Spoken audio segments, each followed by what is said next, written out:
विश्वमाननगरी तुल्यं निजान्तर्गतं पश्यन्नात्मनिमायया बहिर्भूतं यथा निद्रया ये साक्षात् कुरुते प्रबोधसमये स्वात्मानमेवाद्वयम् तस्मै श्रीगुरुमूर्तये नमः श्रीदक्षिणामूर्तये श्रीकृष्णार्जुन संकथा मृतनिधे धीरं गभीरं तनं तत्त्वान्वेषण तत्परैरधिगतं कैकेय्येन सधीवरहि किन्तु प्रत्नविचार रत्ननिकरान् आनीय दाने प्रभु श्रीपूर्णानंद वाणी श्रुतिशिखर सुधा स्वनदीनः पुनातु अखंडानंद संबोधं पूर्तये ब्रह्ममूर्तये सुधा स्मृति समाश्लिष्ट नेत्रान्तरस्फूर्तये नमः। शंकरं शंकराचार्यं केशवं बादरायणं सूत्रभाष्यकृतौ वन्दे भगवन्तौ पुनः पुनः। ईश्वरो गुरुरात्मेति मूर्तिभेदविभागिने व्योमवद्व्याप्तदेहाय दक्षिणामूर्तये नमः। कान्तिशिता मृषति निन्दितशारदेन्दो यत्रैकतो विलसिता मसिताङ्गशोभा वृन्दावनेऽपि कृत्यामुनगाङ्गसङ्गं राधा मुकुन्दयुगलं तदहं नमामि राधा मुकुन्दयुगलं तदहं नमामि। ॐ पार्थाय प्रतिबोधितां भगवता नारायणेन स्वयं व्यासेन ग्रथितां पुराणमुनिना मध्ये महाभारतम् अद्वैतामृतवर्षिणीं भगवतीं अष्टादशाध्यायिनीं अम्ब त्वामनुसन्दधामि भगवद्गीते भवद्वेषिणीं। नमोऽस्तुते व्यासविशालबुद्धे पुल्लारविन्दाय तत्पात्रनेत्र येन त्वया भारततैलपूर्णः प्रज्वालितो ज्ञानमया हृदीपः।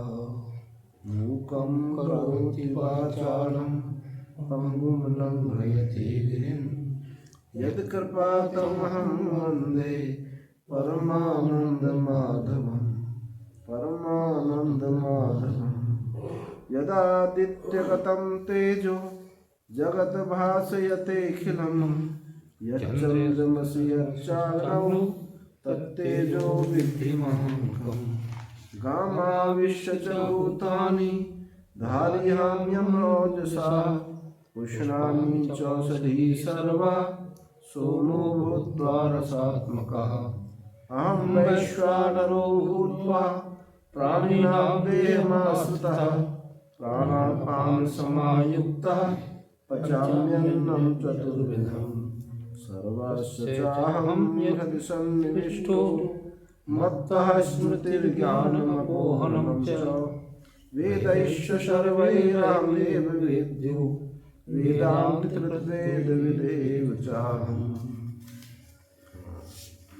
तो हम लोग विचार कर रहे हैं ये 4 श्लोकों के द्वारा जो परम पद है सर्वात्मत्व, सर्व व्यवहार आस्पदत्व, यानी संपूर्ण व्यवहार का आस्पद, सबकी आत्मा, जो सबका अधिष्ठान है, सबका प्रकाशक है, उसको 4 श्लोकों के द्वारा विभूति को, उसकी 4 श्लोकों के द्वारा उस परम तत्व की विभूति का वर्णन किया जा रहा है। इसमें कल बताया कि जो सूर्य में, चंद्रमा में जो तेज है वो उस परम तत्व का ही है, वही है। और बताया, आज बताते हैं यहाँ से 13वें श्लोक से प्रारंभ करते हैं। गामा विश्व च भूतानि धारयामि अहम औषा पुष्णामि चौषधि सर्वा सोमो भूत्वा रसात्मका। गामा विश्व, गाम पृथ्वी में प्रवेश करके मैं अपने तेज से, यानी परमात्मा के तेज से इस भूतों को मैं धारण करता हूँ, अर्थात पृथ्वी को धारण करता हूँ। और पुष्णामि चौषधि सर्वा, और सब में औषधियों में, सब औषधियों को मैं चंद्रमा हो करके, रस रूप चंद्रमा हो करके सबको पोषण देता हूँ। ये बात बताई। तो देखो,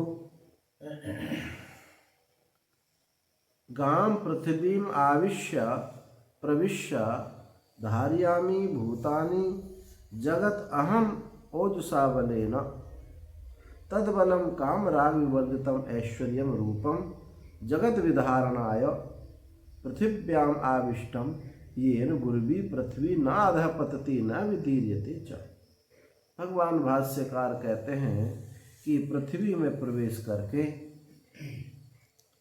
धारयामि भूतानि जगत, संपूर्ण जगत को, जितना भी नाम रूप आकार है, इन सब को स्थिरता देता, सबको आधार देता। क्योंकि जितना भी नदी, जंगल, पहाड़, वृक्ष, घर, मकान, मनुष्य, जीव, ये शरीर, श्रव, त्रियक, जितना भी सब कुछ है, सबको आधार कौन देती है? ये पृथ्वी देती है। तो बोले महाराज, ऐसी भी कोई चीज़ है जो पृथ्वी पर नहीं रहती? ठीक है, हमें इस पृथ्वी में ऐसा नहीं है कि वो पृथ्वी पर नहीं रहती। अब पक्षी हैं, आकाश में उड़ते हैं, ठीक है, लेकिन कभी ना कभी तो किसी चीज़ पर बैठते ही हैं। पेड़ पर बैठते हैं तो पेड़ का आधार क्या है? पृथ्वी है। पक्षियों का आधार वृक्ष है, तो पेड़, उन वृक्षों का आधार भी तो पृथ्वी है।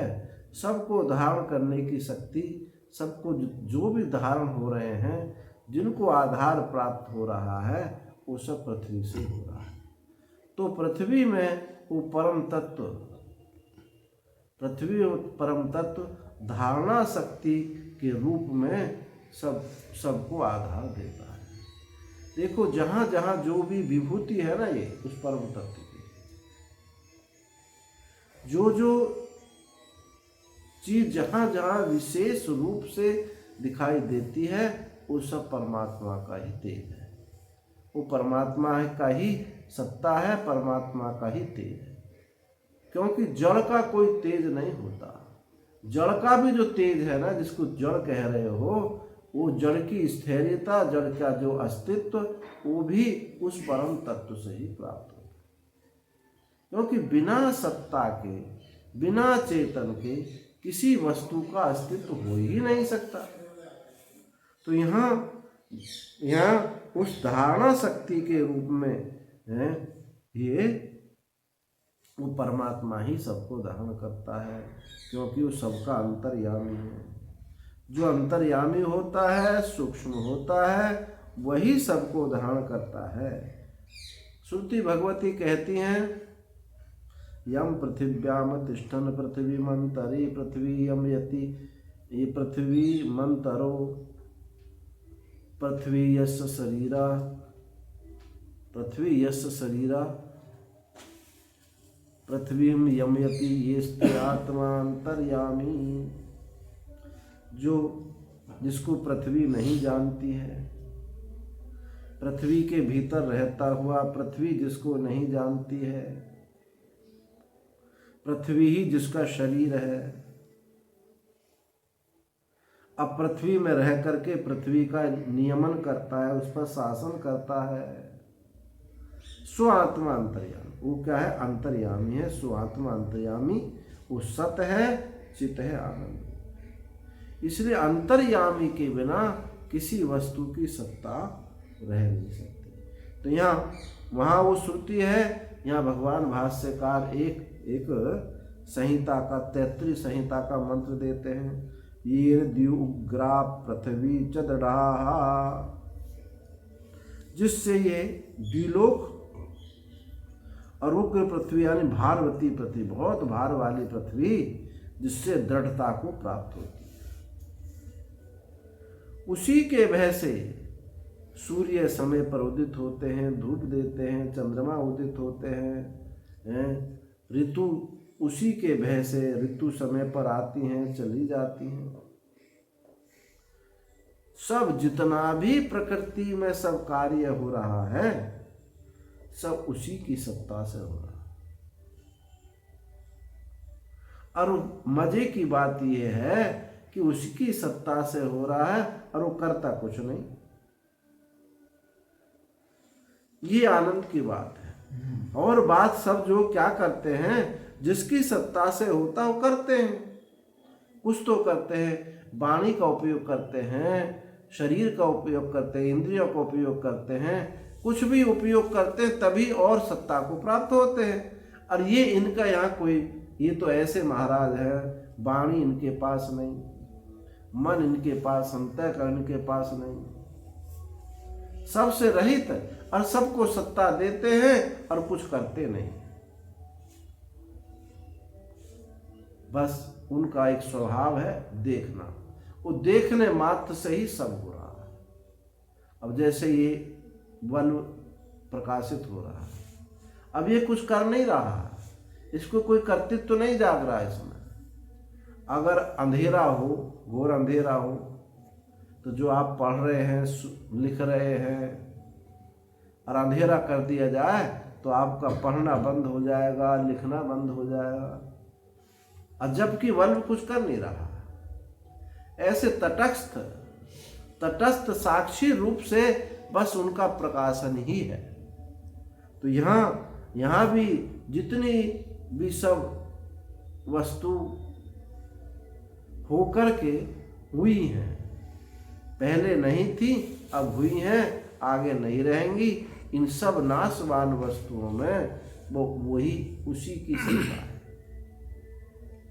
तो वेद भगवान ने कहा, ये द्युग्रा पृथ्वी च दृढ़ा, ये उग्र भारवती पृथ्वी और स्वर्ग, ये सब की जो दृढ़ता है, स्थिति है, उसी से है।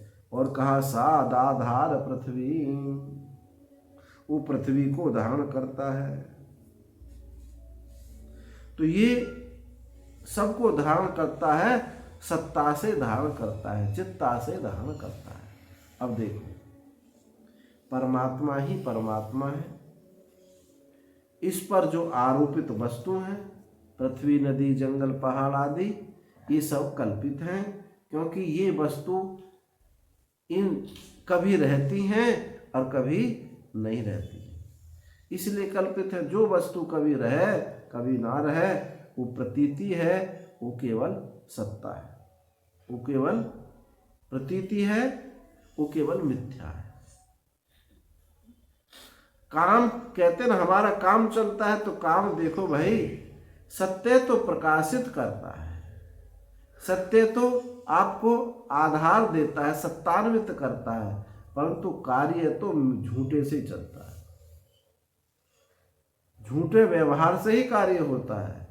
अर्थ क्रिया कारित्व सिद्धि जो होती है, वो झूठे से ही होती, क्योंकि अर्थ क्रिया कारित्व भी झूठी है और वो व्यवहार भी झूठा है। एक सज्जन बोले, एक संत सत्संग कर रहे थे, पढ़ा रहे थे, बोले महाराज आप कहते हो कि जगत मिथ्या है, ब्रह्म सत्यम जगन मिथ्या।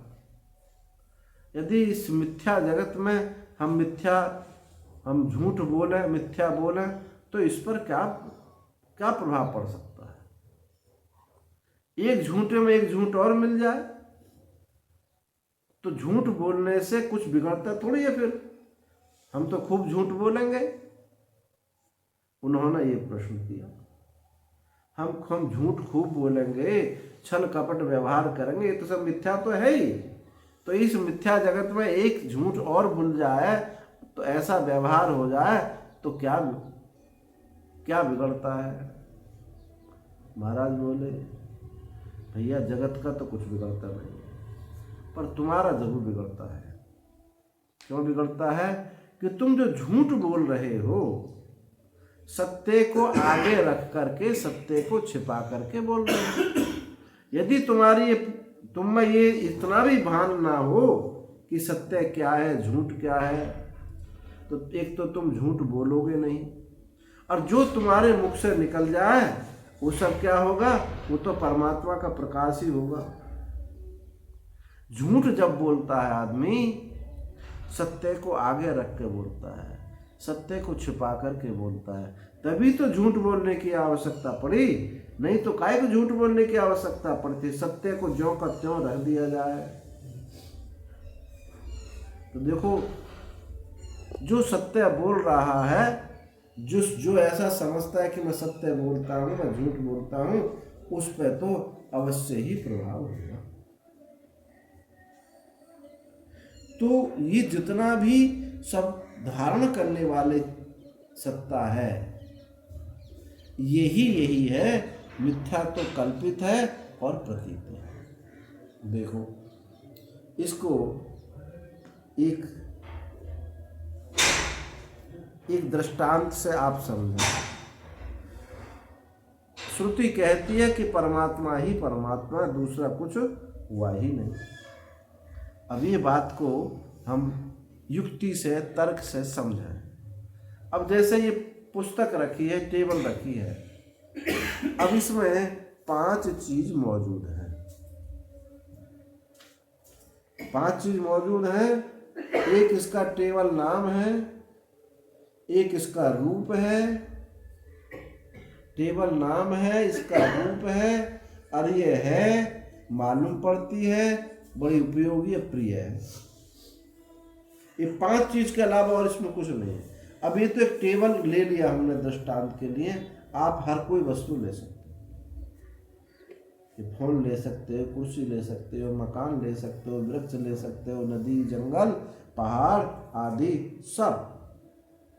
ये 5 चीज ही है। अब ये पुस्तक या फोन है, 5 चीज ये मौजूद है। एक ये है, एक मालूम पड़ती है, इसकी प्रियता है, इसका एक नाम है, और इसका रूप है। अब इस फोन को हम तोड़ दें तो फिर क्या कहेंगे? ये फोन के टुकड़ा हैं, मालूम पड़ते हैं, प्रिय हैं, इनका टुकड़ा नाम है, और इनका एक आकार।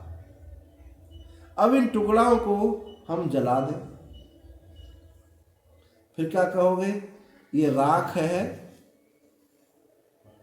राख है, मालूम पड़ती है, प्रिय है, नाम है, इसका रूप है। अब ये उस फोन का अंतिम परिणाम राख हो गया। अब यहां हम देखें कि फोन के नाम और रूप बदल गए, टुकड़ा रूप में हो गए, राख रूप में हो गए, और वो राख ही में अंकुरित हो गया, कोई पौधा जमीन आया, वृक्ष बन गया,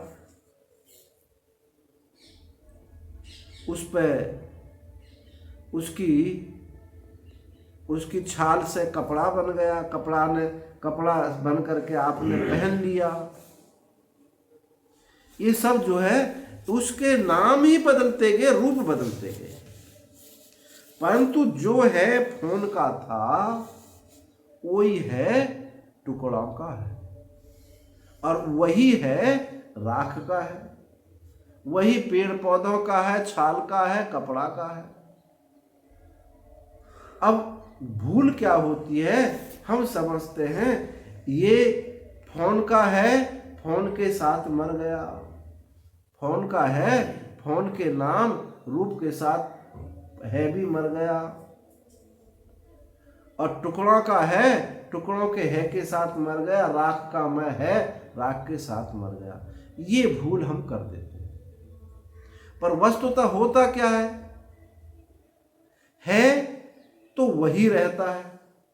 जो फोन का है ना, फोन का है, वही टुकड़ों का है, वही राख का है, वही वृक्ष का, वही छाल का, वही कपड़ा का है, वही है। अब इन पर ये सब आरोपित होते गए, और इनके आरोप से अपने को हम आरोपित, अपने को बदलता हुआ समझते थे। ये भूल होती है। ज्ञान क्या है? आकार आए गुणा गुणे सुवर्तनता, आकार आए चले जाए हैं, और उस है में ये नहीं होता कि मैं मर गया या मेरा जन्म हुआ। निरंतर एक अस्तित्व वही रहता है, ये बोध है। इसलिए है क्या है, आत्मा क्या है, अविनाशी है। उस पर जो आरोप है ये बदल जाते हैं। जो समझता है कि ये आरोप है, बदलते रहें, मेरा कुछ नहीं बदलता, मैं तो एक अविनाशी हूं। इसमें एक छोटी सी कथा आपको सुना।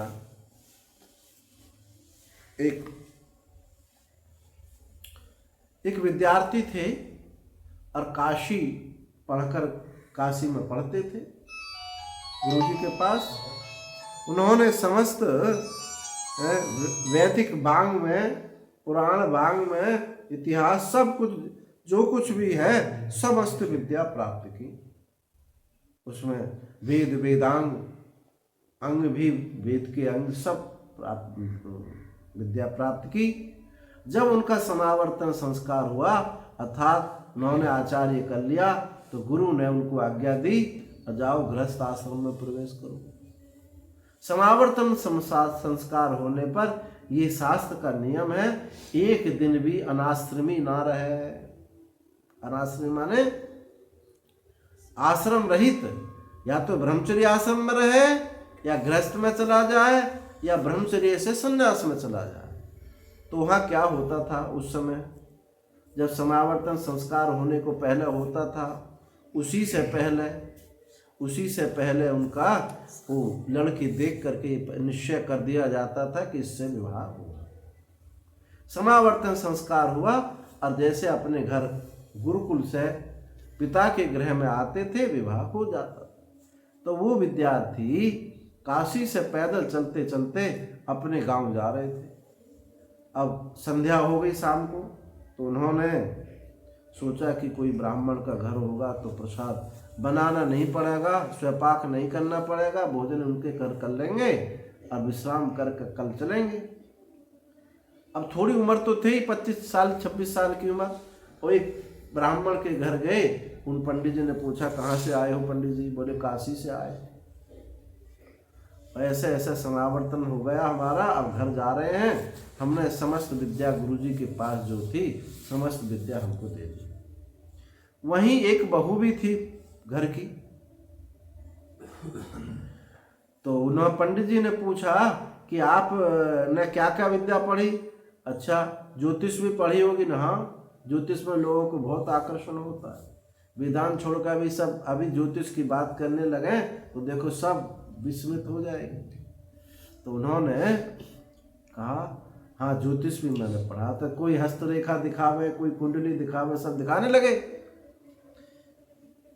अब घर की पुत्र जो वधू थी, वो उसको संतान हुई थी और अगले दिन उसका कुआं खुलने वाला। तो उस बहू ने कहा कि पंडित जी, आपने सब विद्या पढ़ी है, तो क्या आपने भूल भुलैया की विद्या भी पढ़ी है? तो बोले भूल भुलैया की कौन सी विद्या होती है? गुरुजी को जो आती थी सब मुझे पढ़ाई, उपनिषद पढ़ाई, संहिता पढ़ाई, वेदांग पढ़ाया, पुराण पढ़ाए हैं, सब अंग पढ़ाए, वेदों के सब पढ़ाए कि भूल भुलैया का कौन सी विद्या होती है, कौन सा अध्याय होता है। तो बोले आपने यदि भूल भुलैया की अध्याय विद्या ना पढ़ी तो पंडित जी आपने कुछ नहीं पढ़ा, सब बेकार है पढ़ा हुआ।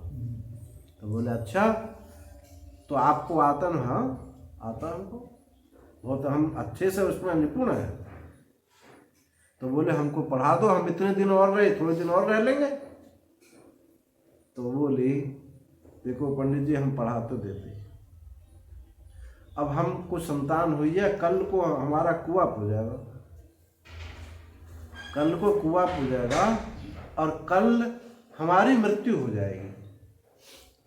अब समय है नहीं हमारे पास, एक सांड हम कुआं पूजने जाएंगे, एक सांड आएगा और हमको मार देगा, हम मर जाएंगे। बोले अच्छा पर मैं मरती नहीं हूं, मैं मरती नहीं हूं कभी, मैं ऐसा हूं कि मरता नहीं। बोले अच्छा तो एक अब हमने आपने हमसे जिज्ञासा करी है तो ठीक है, हम आपको पढ़ाएंगे जरूर। बोले अच्छा तो कैसे पढ़ाओगे, तुम कल मर जाने वाले हो? तो कहते हैं कि देखो चिंता मत करो, आज से इतने दिन बाद, इतने समय के बाद उस पेड़ के नीचे तुम आ जाना और मैं हिरनी बन जाऊंगी, हिरनी बन के बात में मनुष्य की भाषा में करूंगी और तुमको ये भूल भुलैया का चैप्टर पढ़ा दूंगी। तो पंडित जी खुश हो गए। उसी दिन जिस दिन वो समय बताया, जो समय बताया था, उसी दिन उस वृक्ष के नीचे पहुंच गए। अब देखा तो वहां जो है कुछ नहीं। तो बोले भाई आती होगी, थोड़ी बहुत देर में इंतजार करते हैं। तो उन्होंने देखा और हिरनी भगी चली आ रही है उस पेड़ के नीचे, और पीछे से एक शिकारी बाण लेकर के उसके पीछे लगा है। आकर के बोली दे 1 मिनट भी समय नहीं, आज तो स्थिति बहुत खराब है, देख लो पीछे से लगा है शिकारी, तो मैं आज तो पढ़ा नहीं सकती, पर मैं पढ़ाऊंगी जरूर। अब ऐसा सोचना समझना कि उस गांव में एक ब्राह्मण के घर मेरा जन्म होगा और तुम वहां आ जाना और मैं तुमको विद्या पढ़ाऊंगा। और इतने में उसने बाण मार दिया, हिरनी मर गई। उसके बाद पंडित जी चले आए। अब उन्होंने अपने घर आए, अपने विवाह शादी कर लिए। उसके बाद उन्हें समय बताया कि मैं जब जन्मूंगी, तो उन्होंने कहा अभी तो जन्म ही हुआ, अभी तो उसको बोलना भी नहीं आएगा, बैठना भी नहीं आएगा, अभी जाके क्या करेंगे। जब वो 8-9 वर्ष व्यतीत हो गए तो उस दिन वो गए उनके यहाँ। अब गए तो उस दिन उस लड़की का विवाह हो रहा था। बोले पंडित जी जब तुम आते ऐसे मौके पर आते, 9 साल से कहाँ थे, आज आए हो और फिर भी ऐसे मौके पर आज बारात आ रही है, अब बताओ कैसे मैं तुमको पढ़ाऊं। तो बोले लेकिन ठीक है, आज थोड़ा सा समय मेरे पास है, मैं पढ़ाऊंगी जरूर। एक काम करो, जनमासे में जाओ, मेरे होने वाले पति से बात करो और मेरे होने वाले ससुर से बात करो, और ससुर से सब राजी खुशी पूछ लेना, मेरी सास की भी राजी खुशी पूछ लेना, कैसे उसका स्वभाव है, मुझे ठीक ठाक घर में रखेंगे या नहीं रखेंगे। और उसके बाद में लड़के से पूछना ये सब बात, और मेरी सास की बात जरूर पूछना, क्योंकि वो वही लड़ाई झगड़ा होता है, वहाँ जब पूछ लेना।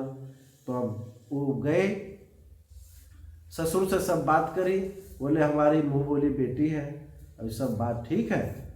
तो उन्होंने सब बात बता दी। उसके बाद वो लड़के के पास गए और सब बात करी लड़के से। जब लड़के से पूछा कि भाई तेरी माँ कैसी है, कैसा स्वभाव है, ये मेरी बेटी है तो कुछ उग्र स्वभाव तो नहीं है, इतने सब जब बात बोली तो लड़का जो है रोने लगा। उन्हें कि भैया हमने तो ऐसी कोई बात कहना दी है जो तुम रोने लगे हो, ठीक है, तुमको बुरा लगा तो मत बताओ, कोई बात नहीं, हमने तो ऐसे ही पूछ लिया था। तो बोले जी पंडित जी मैं इसलिए नहीं रो रहा हूँ, मैं इसलिए रो रहा हूँ कि मेरी माँ तो मर गई। अब जब मेरी माँ, मेरा जन्म हुआ था, कुआं पूजने गई, और वो कुआं पूजने गई थी और वो सांड ने वहाँ मार दी। तो पंडित जी बोले अच्छा ये बात है, इसलिए तुम रो रहे हो। तो बोले बस हमारा चैप्टर पूरा हो गया, जो पढ़ाने की विद्या थी पूरा हो गया। यहाँ तो माँ का विवाह बेटा के साथ हो रहा, आत्मा मरी नहीं, वो जो कि तो हिरण के रूप में रही। यानी एक अद्वितीय आत्मा परमात्मा जो तत्व है वो नहीं बदलता। उसमें आवरण जो अभी बताए थे, नाम और रूप बदलते चले गए। पहले एक बहू थी, वो नाम बदल, रूप बदल गया। एक हिरनी थी, वो रूप बदल गया। फिर एक लड़की थी और रूप बदल गया। और जैसे उस लड़की के पास गए, बोले बेटी हमको समझ में आ गई, हमने विद्या पढ़ ली, अब तुम्हें कुछ बोलने की जरूरत नहीं है। बोले हम अगर ऐसा समझाते तुमको तो शायद तुम्हारे समझ में नहीं आती, मैंने तुमको प्रैक्टिकल करके बात बताई है। तो ये जो सारा दृश्य प्रपंच है ये सब कल्पित है, मिथ्या है। नाम रूप ये बदलते रहते हैं। कितने नाम रूप आए, कितने चले गए। इस शरीर में ही देखो, पहले कैसे कोमल कोमल हाथ पांव थे, जब पैदा हुए थे तो कैसे बच्चे के कोमल कोमल हाथ पांव होते, फूल की पंखुड़ी से भी ज़्यादा कोमल होते हैं, और वो आज कितने कठोर हो गए। सब बदल रहा है, कण कण बदल रहा है, छोटे छोटे बदल रहा है। तो उसी की सत्ता बता ये रहे हैं, उसी की सत्ता से ये सब सत्ता वही है, और बदल ये शरीर रहे। तो यहीं भगवान ने ये कहा कि मैं पृथ्वी में प्रवेश करके अपने ऐश्वर्य तेज से, अपने बल से, मतलब काम कैसा बल है। एक बल होता है राग द्वेष, जो शरीरों में बल होता है ना, पहलवानों के बल होता है, सबके शरीर में बल होता है। ये राग द्वेष मूलक बल होता है। बिना अहंकार के बल नहीं होता, बिना परिच्छिन्नता के बल नहीं होता। तो भगवान कहते मैं ऐसा परिच्छिन्नता पूर्वक, राग द्वेष पूर्वक बल नहीं हूं, जिस बल से मैं पृथ्वी को धारण करता हूं। आप एक पत्थर को उठाते हो, पत्थर को फोड़ते हो, एक नदी को लपार करके जाते हो, कूदते हो, ये राग द्वेष पूर्वक बल है, ये अहंकार मूलक बल है। पर लेकिन परमात्मा का जो बल है वो अहंकार राग द्वेष मूलक नहीं, सामान्य अहंकार का मूलक भी नहीं है। यदि कोई किसी की समाधि लगी है तो वहां भी अहंकार है। अहंकार दो प्रकार का होता है, एक विशेष अहंकार होता है, एक सामान्य अहंकार होता है। जब तक समाधिष्ट पुरुष को विशेष अहंकार तो नहीं रहता, परंतु सामान्य अहंकार रहता है। कौन सा सामान्य अहंकार? जो ईश्वर को प्राप्त है। क्या कौन सा? जो श्रुति कहती है एको हम बहुश्यामा प्रजाएति, मैं एक होकर के सबको उत्पन्न करूं। ये सामान्य अहंकार, ये दुख देने वाला नहीं है, ये बंधन का हेतु नहीं है, परंतु व्यवहार चलता इसी से। इसी को गीता में भी कहा, जीव भूता महाबाहो ये दम धार्यते जगत। जीव भूता में जीव भूत हुआ, ये जीव भूता महाबाहो ये दम धार्यते जगत, जिससे संपूर्ण जगत धारण होता है। ये सामान्य अहंकार। तो वहां उस परम तत्व में तो सामान्य अहंकार भी नहीं, वो तो शुद्ध ब्रह्म है, क्योंकि कोई क्रियाकलाप नहीं। ईश्वर में तो सामान्य अहंकार है, हिरण्यगर्भ में तो सामान्य अहंकार है, क्योंकि सामान्य अहंकार के बिना सृष्टि हो ही नहीं सकती। लेकिन जो शुद्ध तत्व है वहां तो सामान्य अहंकार भी नहीं। इसलिए समाधिष्ट पुरुष में वो शरीर बैठा रहता है। जिस आसन पर बैठा और समाधि लग गई वो गिर नहीं जाता है। मुर्दे में सामान्य अहंकार नहीं होता, मुर्दा गिर जाता है। सुषुप्ति में सामान्य अहंकार नहीं होता। जब नींद आ जाती है तो कमर झुक जाती है, नीचे गिर जाते हो, तख्त से गिर जाते हैं महाराज, पलंग से नीचे गिर जाते हैं। लेकिन समाधिष्ट पुरुष नहीं गिरता। वो तो जिस पद्मासन शुद्धासन में लगा हुआ है, बैठा